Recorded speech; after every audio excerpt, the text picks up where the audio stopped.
Le climat change, l'alimentation et l'agriculture aussi. C'est sous ce thème qu'est célébrée ce 16 octobre la 36e édition de la Journée mondiale de l'alimentation. Au Bénin, c'est la commune d'Alada qui a abrité les manifestations officielles, occasion pour le représentant résident de la FAO au Bénin de revenir sur le bien fondé de cette journée. La célébration de cette journée se tient cette année dans un contexte marqué par les récents engagements de la communauté internationale sur l'agenda de développement post-2015, notamment l'adoption des objectifs de développement durable et l'accord sur le changement climatique.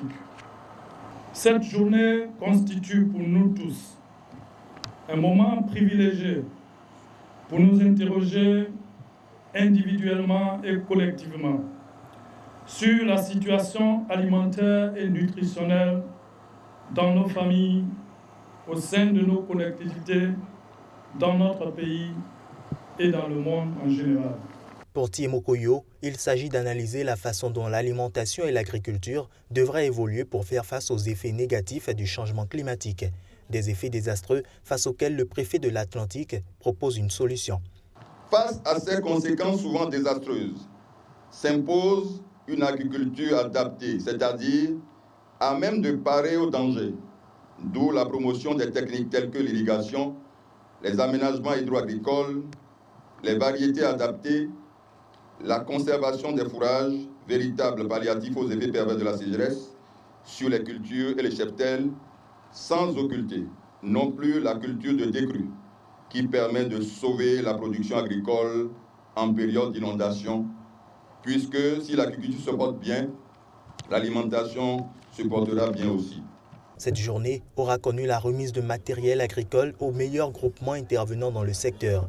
Pour le représentant de l'Organisation des Nations Unies pour l'alimentation et l'agriculture, FAO, malgré les nombreux défis, l'espoir est de mise. Tiemokoyo invite les peuples africains à se serrer les coudes pour relever les défis d'ici 2030 et faire de cette génération celle qui aura marqué l'histoire de l'humanité en éliminant la famine de la planète.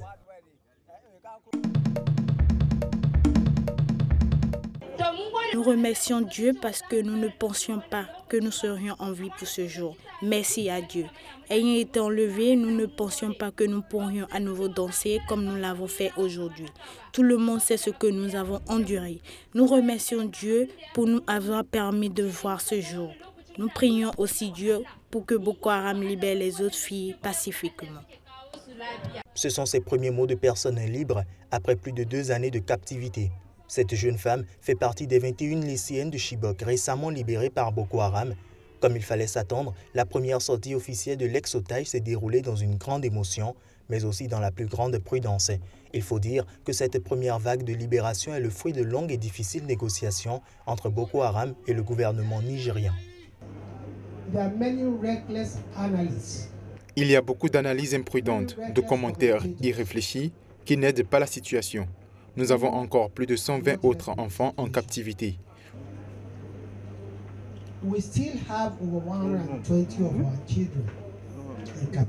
Nous devons donc être prudents avec les commentaires que nous faisons. Nous ne devons pas faire de commentaires qui rendraient la vie de ces filles impossible.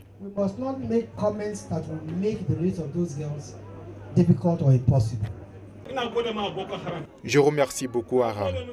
Je les remercie d'avoir gardé nos filles en vie jusqu'à maintenant. Nous les supplions de libérer les autres filles qui ont été enlevées, parce qu'il y a des personnes qui ne sont pas nos filles, mais qui ont été enlevées.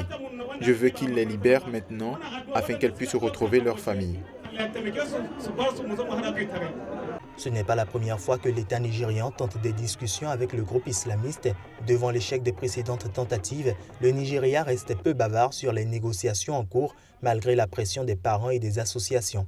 Selon le ministre nigérian de la Communication, d'autres libérations auront bientôt lieu. Les discussions interviennent alors que le groupe islamiste a subi beaucoup de pertes et est en proie à de graves dissensions internes.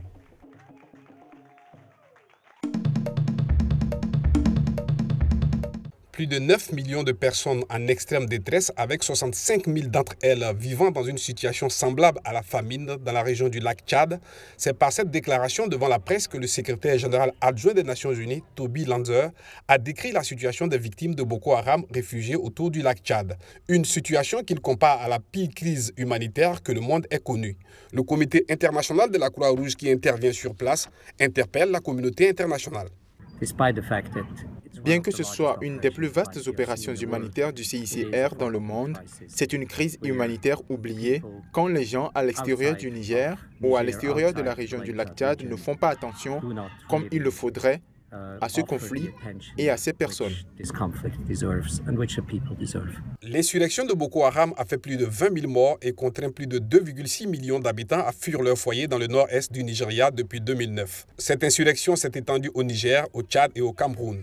Les Nations Unies et les nombreuses ONG alertent continuellement depuis 2 mois sur la situation de détresse alimentaire qui touche cette région.